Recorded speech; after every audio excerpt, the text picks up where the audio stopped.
Shalom everyone, and welcome back to another Torah video here in the Pilgrim Youth channel. My name is Elizabeth Denicio, and I am very excited to be able to start a new book of the Torah, which is called in Hebrew Shemot, and which we commonly know it in English as Exodus.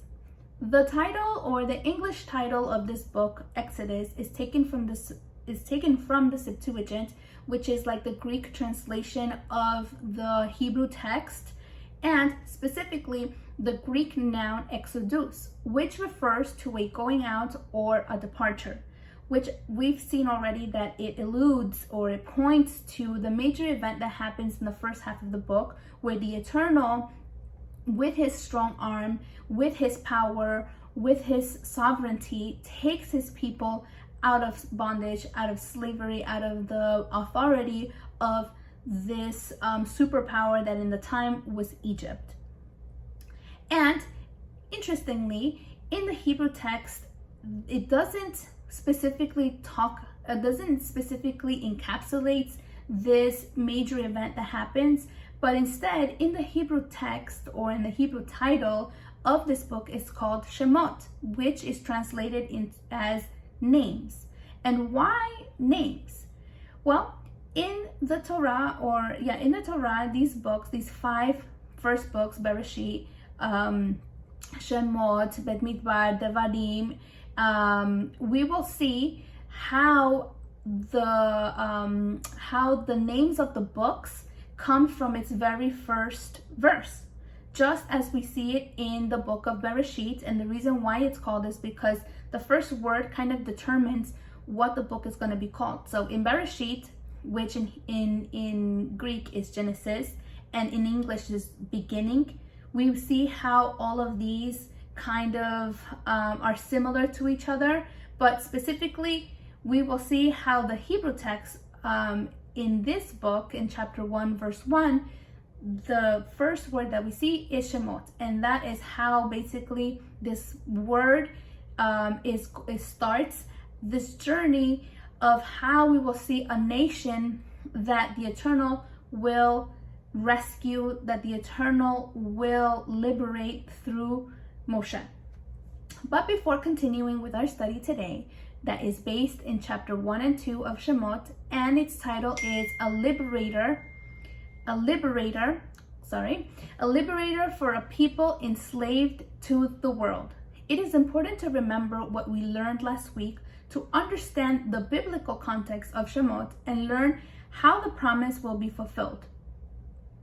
In the last chapter of Bereshit, we learned the death of Yaakov, the last patriarch, and how Yosef, along with the 11 tribes, honored their father by burying him in the promised land, which we know is Canaan. Specifically, they buried him in the cave of Machpelah. This was very important, for it was the land that the Eternal had promised to give Abraham and his generations as their inheritance, and a land that not only was in the physical sense, but also represents a celestial habitation, a place where souls who are found worthy by Mashiach may enter and rest in the presence of the Almighty. For we know that the history or the lives of the Israelites, not only do we view it in a literal form, but we also can we can also take away from their experience, from their pilgrimage, lessons for us not to commit the same mistakes over and over again. So then we come back to what happened last week. After mourning the death of Yaakov in Canaan, this is both Joseph and his brothers, and as well as some Egyptians that went along with Joseph and his brothers to the land to mourn him. They all returned back to Egypt, and and now the brothers, fearing that now that his father was passed away, they feared that Joseph would seek revenge for the betrayal and transgressions they had done against him. However, we see Joseph's character, that he not only says that he's forgiven him, but also that Yosef reassures them that in fact it was the Eternal's will that the harm that they planned for him, the Eternal used it for something good. We see that the Eternal used the situation for the purpose of saving the lives of many. Of course, this is talking about the famine that we saw in a couple of videos ago, that the Eternal was going to inflict the land, and the Eternal had mercy with Egypt, but at the same time used Egypt to save the Israelites, to save Yaakov and his family, in order to have the descendancy to continue living on, in order for Mashiach to come. Yosef not only tells them that it was the Eternal's purpose, but he also reassures them that they should not be afraid of him, that he will in fact support them and their children. By the end of the chapter, we see that some time passes and Joseph's death is also near. He calls the people of Israel together like a family and made them swear and trust that Elohim, he said, will surely visit you, and you shall carry up my bones from here. In other words, Yosef made the nation swear that when the Eternal would liberate them from Egypt, they had to take his remains, his physical remains that was left, out of there, and had to take that along with them and also be buried in the promised land, just the way that Yaakov was also buried. Joseph, as we've already seen last video, he believed in the promise, and he reassured them that Elohim would take them out and bring them to the land of milk and honey. The chapter ends with Joseph's death at the age of 110 years old. And now we see that the book of Shemot in its entirety has many lessons for us. Not only does it depict or show a story about a nation that will be liberated, but demonstrates the fidelity, the veracity, the truthfulness that is embedded in the justice, in the just character of Elohim to fulfill his promise, his words with his children. We will find many lessons for us who live in today's modern Egypt on how to maneuver, how is it what we're supposed to do and what we are not supposed to do, where the powers, where we know that in today's modern Egypt, we know that the power of this world, the government and all of these other exterior things, powers we're always facing them. The true believer is always consistently bombarded and faced with this adversity every single day, just as we see it in Ephesians 6 verse 12 to verse 12, as it reminds us that for our struggle is not against flesh and blood, but against the rulers, against the powers, against the worldly forces of this darkness, and against the spiritual forces of wickedness in the heavenly places. So we see that our struggles today are not as in a literal form in the way that the Israelites were living at the time, but now this modern Egypt has transformed itself and it's moving through these powers of government, through these powers of, as it says here, the spiritual forces of wickedness. So we will analyze the decisions, the actions, and the lives of a nation who were chosen to uphold the Eternal's name among a world enslaved to an earthly carnal life. Another important figure that we will see in this book is that of Moshe, or as we commonly know him as Moses. This person was chosen by the Eternal to fulfill a plan to liberate Israel.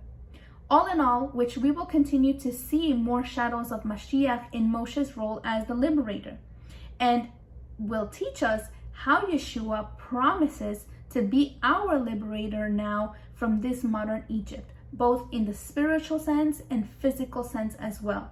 For we know that we can't just serve the Eternal with our spirit, with our good intentions, but we also have to demonstrate it in our physical life, in our everyday decisions, in our everyday actions is how we serve the Eternal.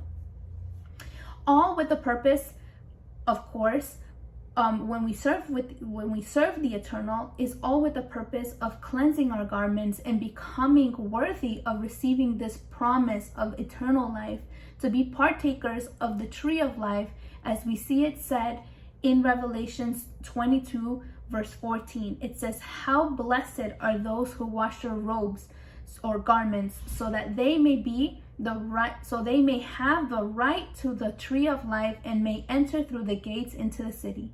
Out are the dogs," it says in verse 15, "and the sorcerers and the sexual immoral and the murderer and the idolatrers and everyone who loves and practices falsehoodness." And with this brief summary and introduction to the book of Shemot, let us begin with chapter 1. It's chapter 1 to 6, and it says, "Now these are the names of Bnei Yisrael," which is, in Bnei means sons, and Yisrael, so it's the sons of Israel, "who came into Egypt with Yaakov, each man with his family: Reuben, Simeon, Levi, Judah, Issachar, Zebulun, and Benjamin, Dan, Naphtali, Gad, and Asher. The souls that came out of the line of Jacob numbered 70 in all, while Joseph was already in Egypt." Verse 6. "Then Joseph died, and did all his brothers and all that generation. Yet Bnei Israel were fruitful," or the sons of Israel were fruitful, "increased abundantly, multiplied, and grew extremely numerous, so the land was filled with them." I'm sorry, I went all the way to verse 7. So we see how now these are the names of, as we previously said, that the chapter starts with names. The original language, the first word of Exodus, the first word of the book Exodus as we know it, is marking a continuation from the book of Bereshit. The text confirms that we will continue to center our attention in the lives of a people, lives of a nation, of a Bnei, instead of a patriarch. So instead of now seeing the life of Israel or a people based in patriarchs, we're going to start seeing it as a whole nation. The first verse of Exodus, or Shemot, reaches back sometime 430 years from what we've learned from Genesis 46, where the Eternal confirmed and allowed Yaakov to descend down to Egypt, as we've already seen, to reunite with Yosef. And he took everything. It says he took his wives, his sons, his grandchildren, his livestock, and all of their possession that the children of Israel, that they acquired in the land of Canaan. After many years in Egypt, and the children of Israel enjoying the status that came with being associated with Yosef, that he was a ruler at the time, Yosef dies, and the condition of Israel was it was fruitful, as we have seen. The verse indicates that they had multiplied from 70 people who descended to a numerous nation. It grew so extremely, it grew so big that it actually became a concern to the Pharaoh, as we will see in the other verses.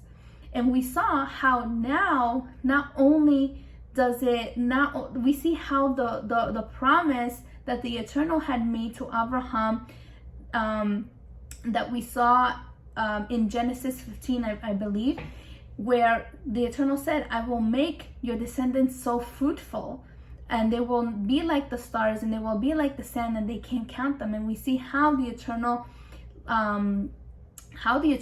fulfilled that promise. Later on in the narrative, we will see how Moshe and Aharon continue to say and confirm that indeed the nation of Israel, the people of Israel, was truly a great nation, due, of course, to its large amount of people. In the upcoming verses, we will see how the Egyptians noticed their growth and began to fear Bnei Israel. I'm going to read from verse 8 to 14, and it says, Now there arose a new king over Egypt, who did not know Joseph. He said to his people, Look, the people of Bnei Israel are too numerous and too powerful for us. Come, we must deal shrewdly with them, or else they will grow even more numerous, so if war breaks out, they may join our enemies, fight against us, and then escape from the land. So they set slave masters over them to afflict them with forced labor, and they built Pithom and Ramesses, storage cities for Pharaoh.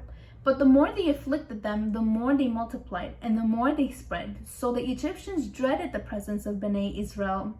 They worked them harshly and made their lives bitter with hard labor, with mortar and brick, doing all sorts of work in the fields. In all their labors, they worked them with cruelty. So we see how the Egyptians realized that the people of Israel were very numerous. They were large, they were strong, and it even said that they felt that these Israelites were stronger than the Egyptian population. Although we know that in their time, their population was also really, really big. So we see how this very fact put fear in the heart of this new Pharaoh that came into power, a Pharaoh that did not know Joseph. And we see how Joseph, he didn't know Joseph, not in a personal kind of way, but more so of what he did for the people of Egypt. As we've already mentioned, that Joseph not only saved Israel, but also through this dream, through this revelation, and through his administrative skill and gift that the Eternal gave him, he was able to preserve the lives of the Egyptians as well. So this new Pharaoh didn't know him. It is said to believe that this Pharaoh was Ramesses II, who noticed this aspect of Israel and how it would be a threat to his nation during a time of war. On a side note, it is also believed that Ramesses' son is the one who experienced the plagues, and their reign was approximately 1,234 years before Mashiach came. So this new Pharaoh would, noticing that now, now they had a threat in their hands, and he wanted to prevent any tragedy like that the nation of Egypt would fall because of something like this. So he started to devise a plan to reduce the number of Israelites and to prevent this from happening.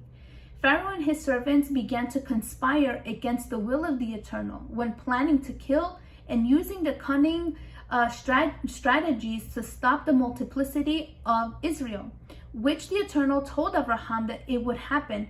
As I mentioned it in Genesis 15 verse 5, it says that the Eternal took Abraham out and told him, "Look up now at the sky and count the stars. If you are able to count them, then he said to them, so shall your seed be." So this was the will of the Eternal, that Israel had to grow in a massive way. So we see how the Pharaoh opposed them already.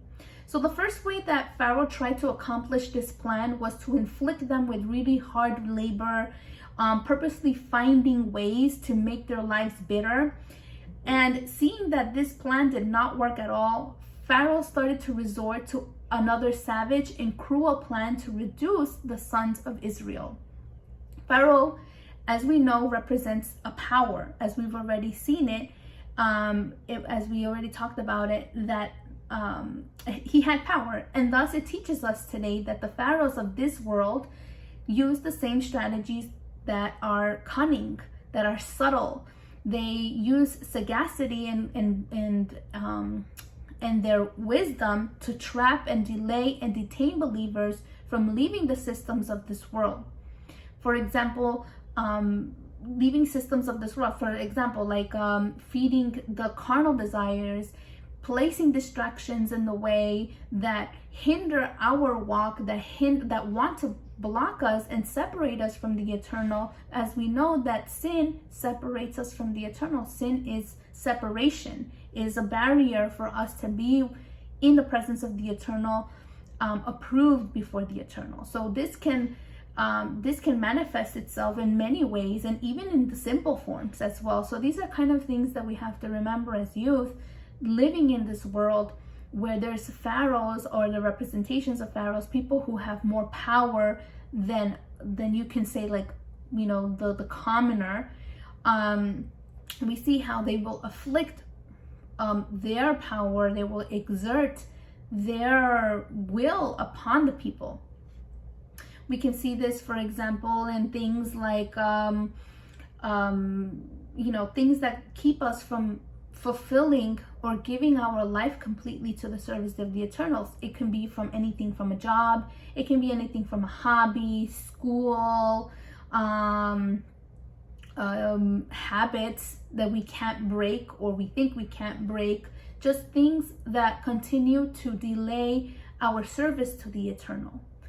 That part of our life must be, like in Romans 6 from verse 4 to 8, it says it has to be buried together with him, which is referring to Yeshua, through the immersion into death, in order that just as Mashiach was raised from the dead by the glory of the Eternal, we too might walk in the newness of life. The world will oppress those under them, as we've already seen, and they do exert their power over the weak, and in order to get their way, leave the world and come to the service of the Elohim, of our Creator. It often entails a decision that we need to make, a decision to leave this oppression, a decision to leave the systems, a decision to go against the entire world, basically, so we can come and serve the Eternal as He is commanding us. And many times it could be a very hard thing. It can be, the most ironic thing is that although we are oppressed in the world, many times we're just too afraid to change. We grow accustomed to the lifestyle that we're living, to the comforts that we have because we are in the system. And it takes a lot of courage, it takes a lot of understanding to be able to renounce all of those things that Pharaoh tries to give us and live a life that the Eternal is asking from us, and living a life of faith. Faith, something that we don't necessarily see right now, but we know that the Eternal will fulfill His promise. So this is something that we can learn of the character of this Pharaoh and how he is oppressing Israel, which we definitely can learn from this. Pharaoh, not only did he seek to make their lives really, really harsh, but if we see here in verse 10 at the end, where it says, and then, that he's saying that not only is Israel's numbers was a threat, but it was also a threat that they would, when war would break out, that Israel would join their enemies, and not only that, will destroy Egypt, but also they will escape from the land. So we see here that not only was the problem of the population an issue for joining together, making alliances with the enemies of Egypt, but also they were afraid of losing them. So we see how little by little the Pharaoh started making the lives of Israel bitter, and they treated them with cruelty, bounding them, enslaving them, oppressing the people. And we see how once again how the Eternal's promise, or not promise, but how the Eternal's words came true. That Abraham was told by the Eternal in Genesis chapter 15, verse 13, that it says, he told Abraham that know for certain that your seed will be strangers in the land that is not theirs, and they will be enslaved and oppressed for 100 years. And we see how this happened, and it was happening in real time. And now let's continue with the next verses from verse 15-21. It says, moreover, the king of Egypt spoke to the Hebrew midwives, one of whom was named Shiphrah and the other Puah, and said, when you help the Hebrew women during childbirth, look at the sex. If it's a son, then kill him, but if it's a daughter, she may live. Yet the midwives feared Elohim, so they did not do as the king of Egypt commanded them, but let the boys live. So the king of Egypt summoned the midwives and said to them, "Why have you done this? Let the boys live?" The midwives told Pharaoh, "Because the Hebrew women are not like the Egyptian women. They are like animals and give birth before the midwives come to them." So Elohim was good to the midwives, and the people multiplied, growing very numerously. Because the midwives feared Elohim, he gave them families of their own. Okay, so now and after Pharaoh is now realizing that his plan of limiting the births of the Israelites was not working and putting more harsh labor, like kind of working them to death, in other words, and not having any time for anything else, or it could be interpreted as maybe them realizing that life was too hard and maybe they didn't want to bring more kids. Well, maybe it could be a possibility why Pharaoh inflicted them with a lot of work, but that method was not working. So we see how he turned to the midwives that dealt directly with the care of both Egyptian and Hebrew pregnant women. Scripture does not explicitly say that Shiphrah and Puah were Hebrew women, but we can understand that they were. By analyzing their decision and actions, we can conclude that they not only understood the value of life that was sustained by a being superior than they, but demonstrated understanding in the promise that needed to be fulfilled through one of these young boys that were about to be born. It was a possibility. So Pharaoh wanted to involve these midwives in his plan, right? And that's why we see how he instructs them, right, to kill the children that were boys or males and preserve the lives of the females. Why did Pharaoh want to kill the lives of the boys, who of course naturally would grow up to be men? There's two obvious reasons. Well, there's two reasons. The obvious one is that without the seed of the man, a woman cannot physically bring forth children. But the second reason is that Pharaoh was also attacking the next spiritual leadership of Israel. Through scriptures, we see how the Eternal has given men the responsibility to teach and preserve his instruction, the Eternal's instructions, to continue educating the next generation and instructing them in the Torah, so the next generation can walk in consecration and righteousness in the presence of the Almighty. Without any men left, the knowledge of the truth would be extinct, would be destroyed, and that's why we see that Pharaoh's intention and strategy was truly malicious, that with the intent to completely destroy both the multiplicity and the foundations of the true faith found in the leadership of Israel in this time that we're talking about specifically. We see how the enemy and this teaches us how the enemy over and over again has targeted the lives of the most vulnerable, the children. Not only in the physical sense, like abortion, which we know is a procedure to end or terminate a pregnancy voluntarily, but also in the spiritual sense, where the pharaohs of this world target the children and the youth, wanting to destroy their true faith in the Eternal by placing their own philosophies with their own doctrines, coming up with saying that we came from monkeys, or that that evolution is the reason why we see the world that we see, putting all of these doctrines and teaching these young children to lose their faith from young, placing them in systems that take them away from their parents' instruction and authority, and where the pharaohs decide literally what the children will learn, and not only that, but how they will train these children to serve not the creator but to the world. Because we see that in today's world, the Eternal is nowhere to be found. The Eternal, nobody teaches about the Eternal, about the word of the Eternal, the scriptures in their agendas of learning. We see that all of those things are taken over by philosophies and dogmas and all of these things that we've seen already. we see how the pharaohs of these worlds, and not only up to that extent to the children, but how the pharaohs of these world also promote and accept the practice of promiscuity and debauchery, which often leads to single mothers raising children, children without fathers, and an overall broken and weak family structure that have great consequences in the lives of children.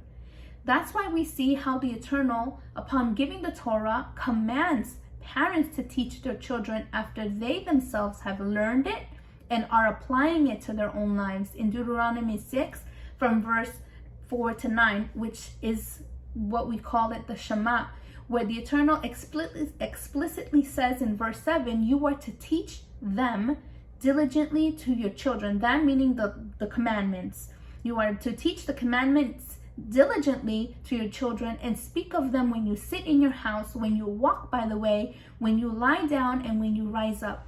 Bind them as a sign on your hand, that they are to be as frontlets between your eyes, and etc.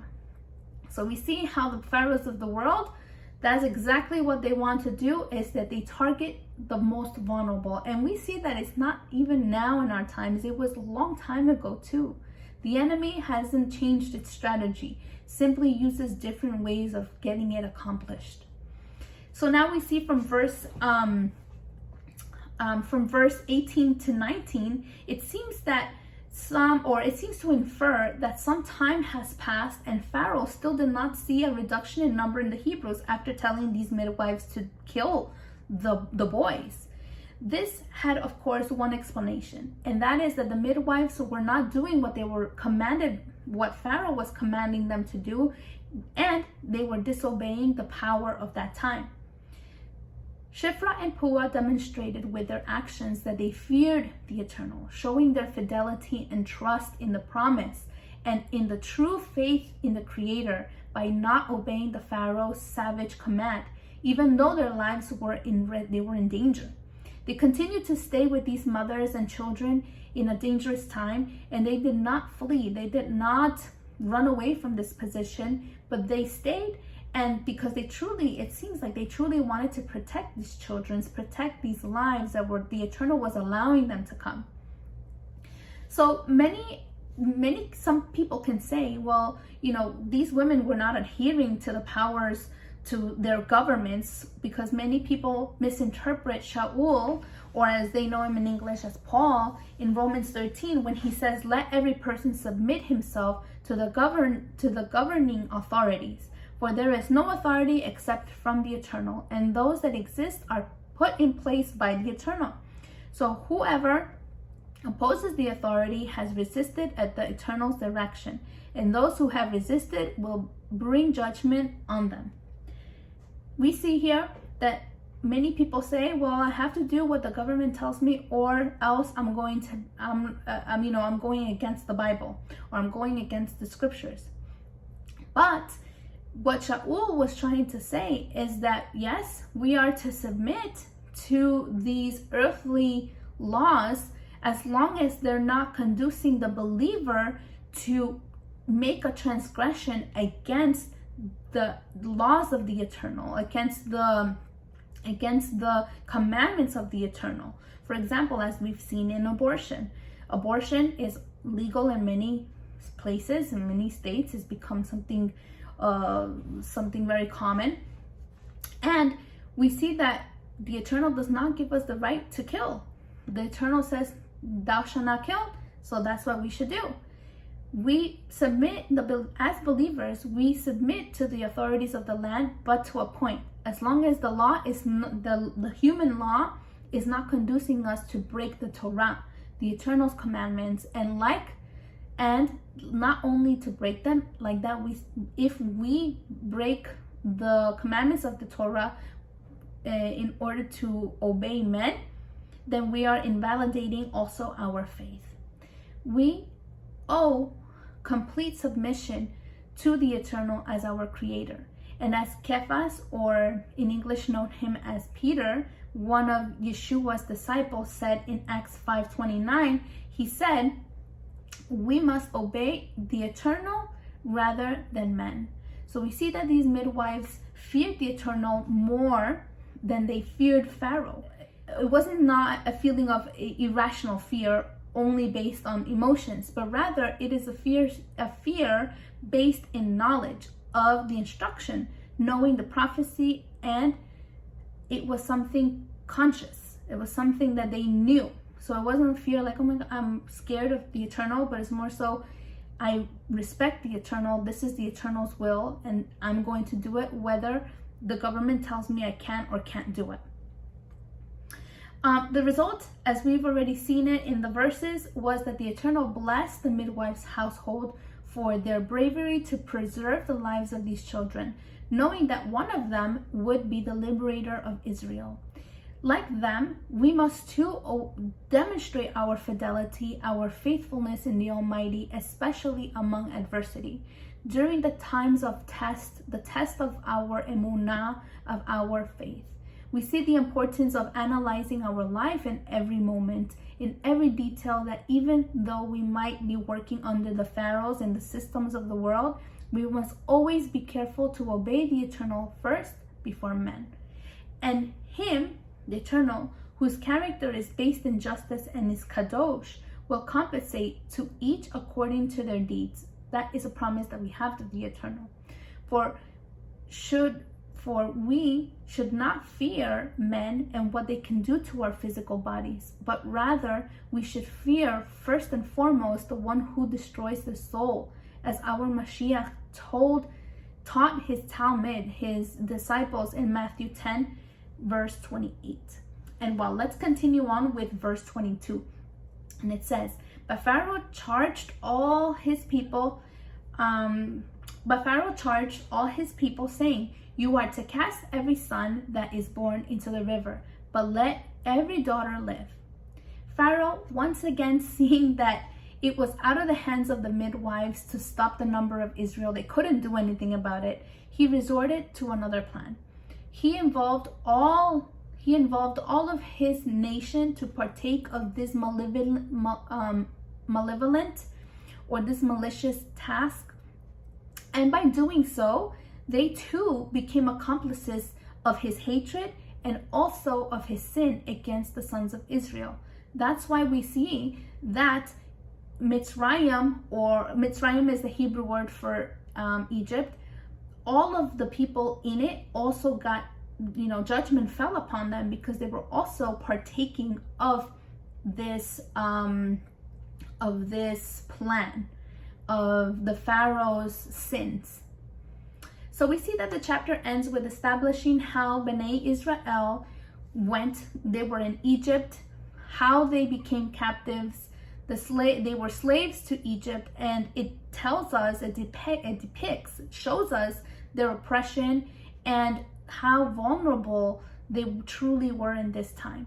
In chapter 2, we will see a focus on Moshe, who was chosen by the Eternal to fulfill his purpose, how he was called, what was his life like, and how the Eternal is orchestrating his life as he did the life of Yosef. And it says in verse 1-5, Now a man from the house of Levi took his wife, a daughter of Levi. The woman conceived and gave birth to a son. Now when she saw that he was delightful, she hid him for 3 months. But when she could no longer hide him, she took a basket of papyrus reeds, coated it with tar and pitch, put the child inside, and laid it in the reeds by the bank of the Nile. His sister stood off at the distance to see what would happen to him. Then the daughter of Pharaoh came down to bathe, while her maidens walked along by the riverside. When they saw the basket among the reeds, she sent her handmaiden to fetch it. When she opened it, she saw the child, a baby boy, crying. She had compassion on him and said, This is one of the Hebrew children. Then his sister said to Pharaoh's daughter, Should I go and call a nurse from the Hebrews to nurse the child for you? Verse 8. Pharaoh's daughter told him, Go. So the girl went and called the child's mother. Verse 9. Then Pharaoh's daughter said to her, "Take this child and nurse him for me, and I will pay you your wages." So the woman took the child and nursed him. So we see here a couple of things. We see how Moshe's parents, first and foremost, are not named in this narrative, but we know that he comes from the tribe of Levi. This would be, we saw that this tribe later on in the future would be appointed to serve in the Mishkan, which was the mobile tabernacle in the desert, and then in the Beit HaMikdash, which is the temple in Jerusalem. And we see that the names, in fact, of Moshe's parents, his father, his name is Amram, who married Yocheved. And we see this in Exodus 6, verse 6 to 20, tells us explicitly this information. It said here that Yocheved saw that the child was delightful. In other versions it says good, in other versions it says beautiful or handsome, but this was not in the Hebrew text. The word is tov, which translates in English as good.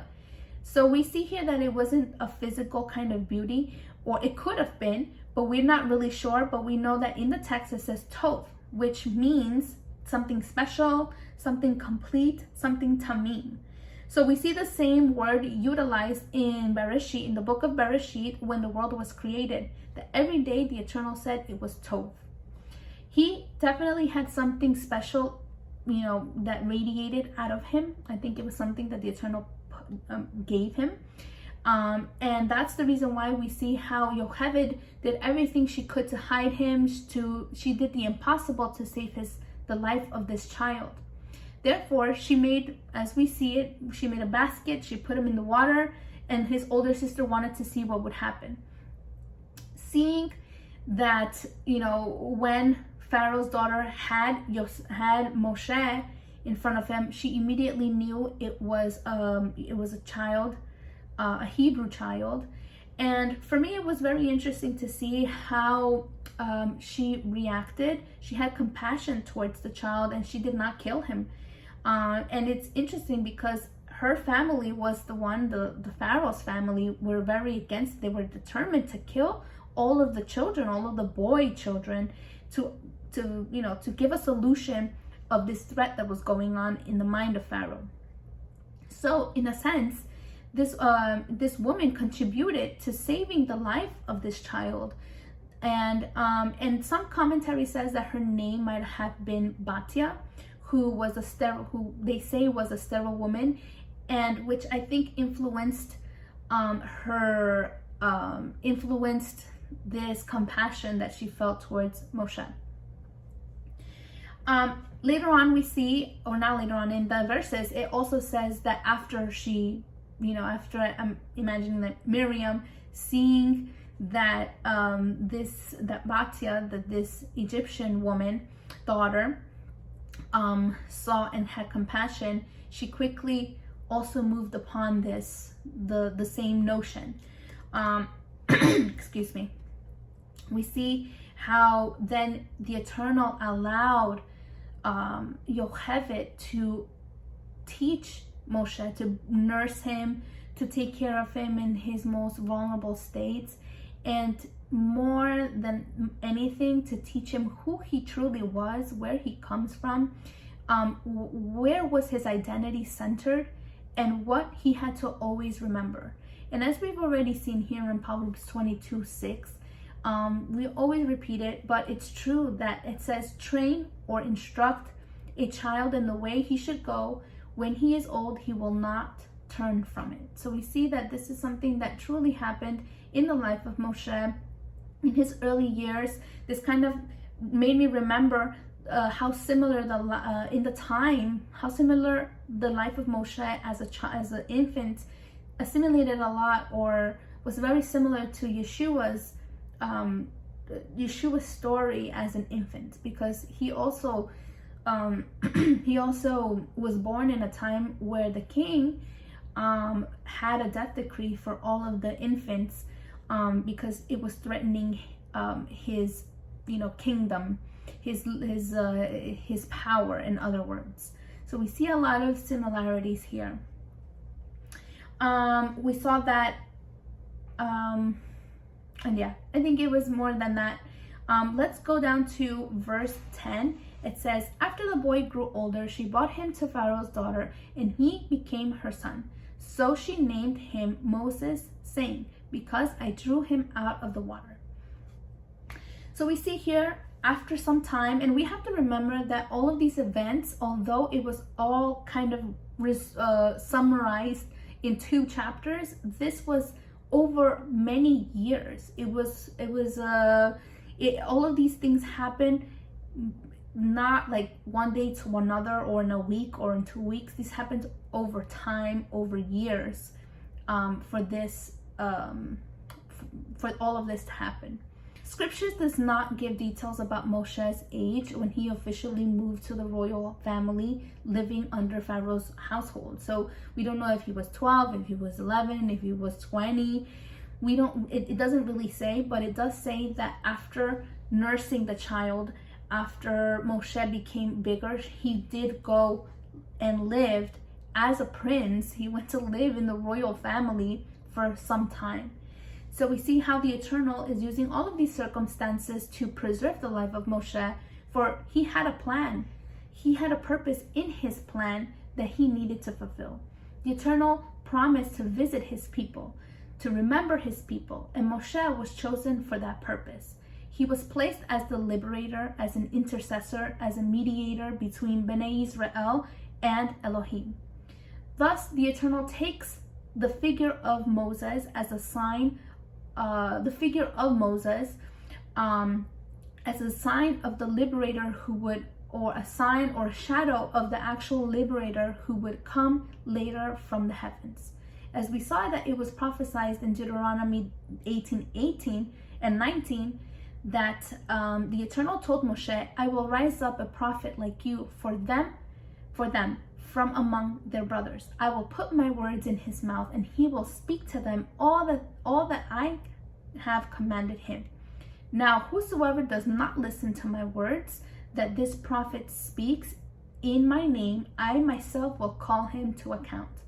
And as we already mentioned it, Yeshua is this person. Yeshua is this prophet that was even more than he was. That it was even, it says like he was like him, meaning that he was able to see him face to face. And we see that Yeshua, when he came to this world, he brought down with him the words of the Eternal, of the Almighty, to liberate Israel of the oppression of sin.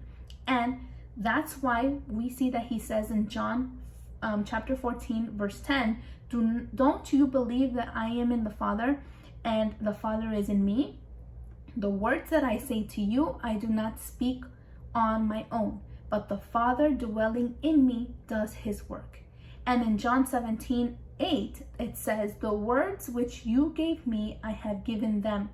They receive them and truly understand that I came from you, and they believe that you sent me. So we see how Yeshua is the shadow of Moshe in our current time and in the time of Israel in the 1st century when he first became manifest in a physical form. Now we are waiting for his return, and we acknowledge that Yeshua is our liberator when he takes us out of this modern Egypt and help us to understand scripture so we can be approved by the Eternal. And now I'm going to read from verse 11 to 14. It says, now it happened in those days after Moshe had grown up that he went out to his brothers and saw their burdens.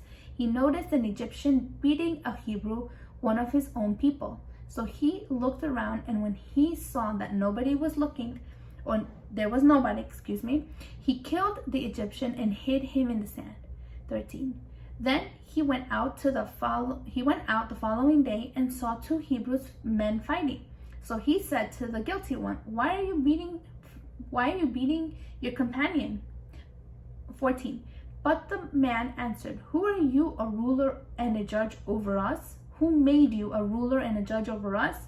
Are you saying you are going to kill me just as you just as you killed the Egyptian? Then Moshe was afraid and thought, for sure the deed had become known. So we see here that the verse repeats, the verse shows how Moshe, after a while, after some time, he noticed and he knew that the Hebrews were his brethren, that he came, that was his kindred, it was his brothers. He started to see the conditions of how they were treating them. He felt for them and wanted to genuinely defend his brothers, as we see it here in these verses. I can imagine that Moshe was a witness of how the Egyptians oppressed them, humiliated them, and treated them with cruelty. He felt this necessity. We see this already in this early stage, this necessity to intervene, this necessity to save, to liberate his brothers from what was happening, from what this Egyptian was doing to one of his own. And we see here that 40 years later, we see the same way that we see it in his character, we see it in Moshe's character, how he often intercedes, he often wants to liberate the Israelites from these judgments, including when the Eternal wanted to exterminate Israel, and Moshe, he pleaded with the Eternal to have mercy on them, and if they didn't, he said that I'd rather be cut from the people in order to save them. So we see this kind of connection that he had with the Israelites. He wasn't like snobby, or he wasn't like, well, I'm Egyptian or whatever, but we see that how he truly understood that these people, these slaves that he was seeing every day, that was where he was from. So we see that he wanted to do this justice, but he did it, of course, in his own way. And we see that the Eternal allows Moshe, he took this decision, and we see that later on how he how the Eternal used all of these circumstances in order to bring Moshe out of his environment. We see a shadow here of Mashiach, that Mashiach also had this desire and intention in his work, to work in his ministry of saving and rescuing Israel and all of the people of the nations. As we see here, how when the Eternal liberates the nation, not only did Israel is sent out of it, but also some Egyptians. Another thing too that we can see is how even in this early stage, how his brethren did not accept this rulership or this judgment in a just way. He told them, who made you ruler and judge over us? We see this kind of like how can I say, like rejection almost. And we will see how some people in Israel also rejected the correction of the Eternal that was given through Moshe, and how the Eternal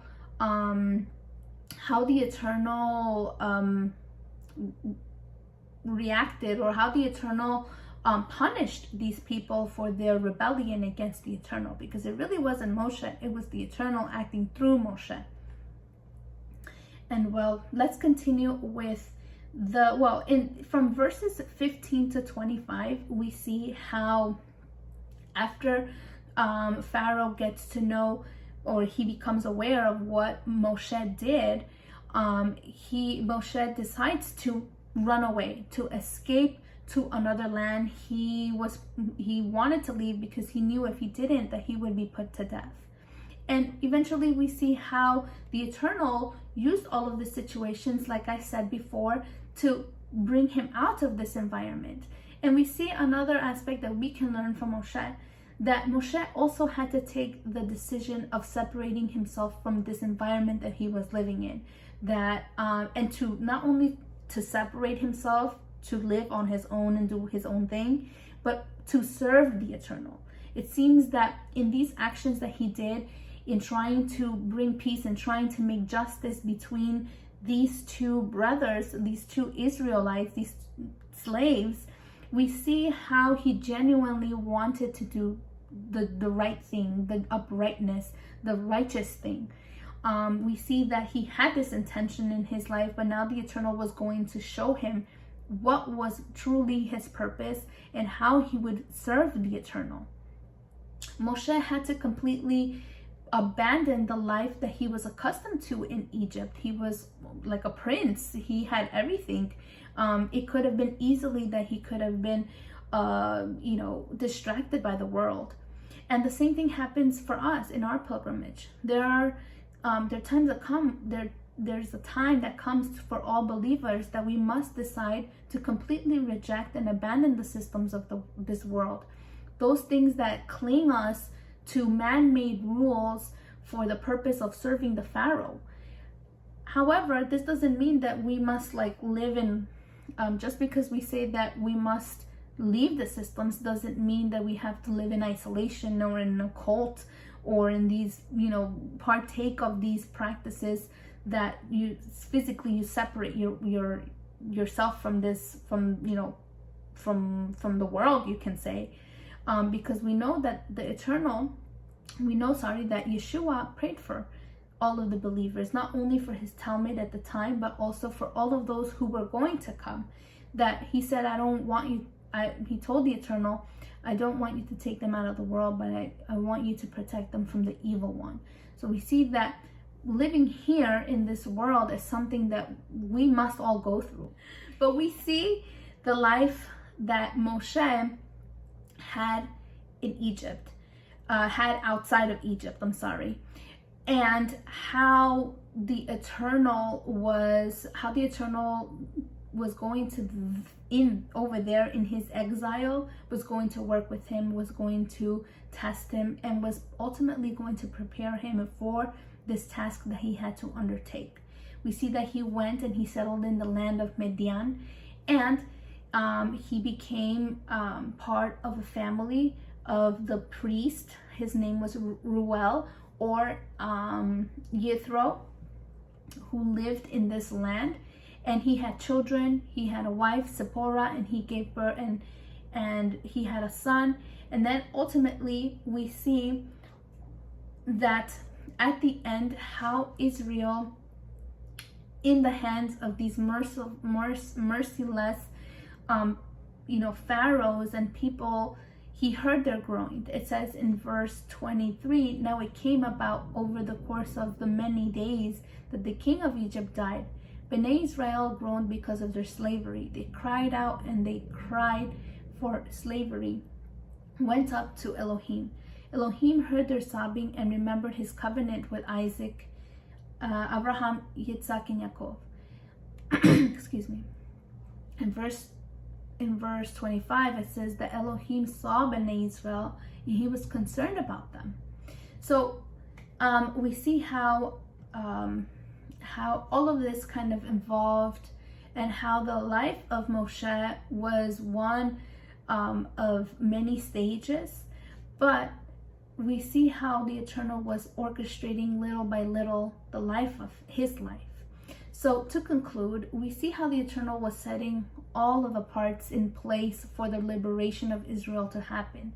On the one hand, we saw how the Eternal permitted Israel to be enslaved under Pharaoh's reign, to have this necessity of needing a liberator, that they felt that they needed, to cry out, to ask the Eternal for liberation. For when we receive something that we don't want, or that we don't think it's important, we don't truly show gratitude, we truly don't care, and sometimes we even can be indifferent or not giving it its value.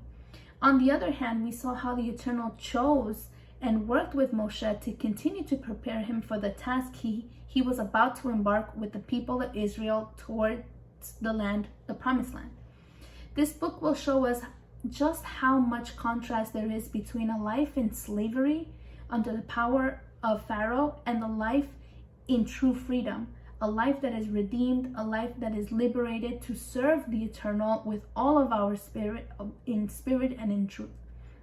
We will learn how, like the people of Israel, we were once also enslaved to the passions of this world, how we too had to make the conscious decision to leave Egypt and become liberated as well. We will remember where we came from and show us where we are now heading, out of the slavery of sin into a new life. Shaul makes this very point clear in Romans 6 when he asks an interesting question to the believer in Yeshua, saying, "Don't you know that whatever you yield yourselves as slaves for obedience, or you are slaves to what you obey, whether to sin resulting in death or to obedience resulting in righteousness?